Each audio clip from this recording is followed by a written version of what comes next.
পাকিস্তানের পাল্টা জবাবে ভারতের 50 সেনা সদস্য নিহত হয়েছে বলে দাবি করেছেন পাকিস্তানের তথ্যমন্ত্রী আতাউল্লাহ তারার। তিনি বলেন, বাহিনীকে কার্যকর এবং শক্তিশালী প্রতিক্রিয়া দেওয়ার জন্য পূর্ণ অধিকার দেওয়া হয়েছে। এখন আমাদের সিদ্ধান্ত নিতে হবে এই বিষয়টি কোন দিকে যাবে। এমন তথ্য প্রকাশ করেছে দেশটির সংবাদ মাধ্যম শামা টিভি। দেশটির সংসদে একটি প্রস্তাবের উপর বক্তব্য দেওয়ার সময় পাকিস্তানের এই মন্ত্রী বলেন, আমাদের জবাব আসবে এবং তা খুব শিগগির আসবে। এটি একটি শক্তিশালী জবাব হবে যা বিশ্ব মনে রাখবে। ভারতের অহংকার চূর্ণ বিচূর্ণ হয়েছে এবং তারা নিজেকে অজেয় মনে করলেও এখন তারা লজ্জিত হয়েছে।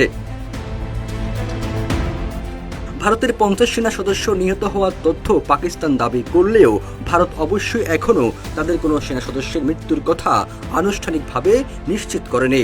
ভারতীয় পুলিশের বরাত দিয়ে জানানো হয়েছে, দেশটির পুঞ্চ জেলায় পাকিস্তানি গোলাবর্ষণে কমপক্ষে 16 জন বেসামরিক নাগরিক ও 1 জন ভারতীয় সেনা সদস্য নিহত হয়েছেন। সীমান্ত এলাকার বাসিন্দারা নিরাপত্তার জন্য গ্রাম ছেড়ে পালিয়ে যাচ্ছেন। যমুনা ইলেকট্রনিক্স ঈদে ডাবল খুশি অফার সিজন 3, যে কোনো পণ্য কিনলেই পাচ্ছেন নিশ্চিত ঈদ উপহার। প্রত্যক্ষদর্শীরা গণমাধ্যমকে জানান, একটি যুদ্ধবিমান বিধ্বস্ত হওয়ার সময় বিশাল বিস্ফোরণ ঘটে এবং রাতের আকাশ আলোকিত হয়ে ওঠে। যদিও ভারত আনুষ্ঠানিকভাবে কোনো বিমান ক্ষতিগ্রস্ত হওয়ার কথা স্বীকার করেনি। গত 22 এপ্রিল পেহেলগামে সন্ত্রাসী হামলায় 26 জন নিহত হওয়ার ঘটনার পর থেকে ভারত পাকিস্তানের মধ্যে তুমুল উত্তেজনা বিরাজ করছিল।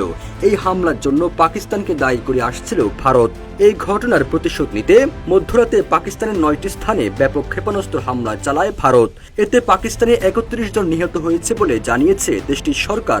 পাকিস্তানও ভারতের এই হামলার জবাব দিয়েছে।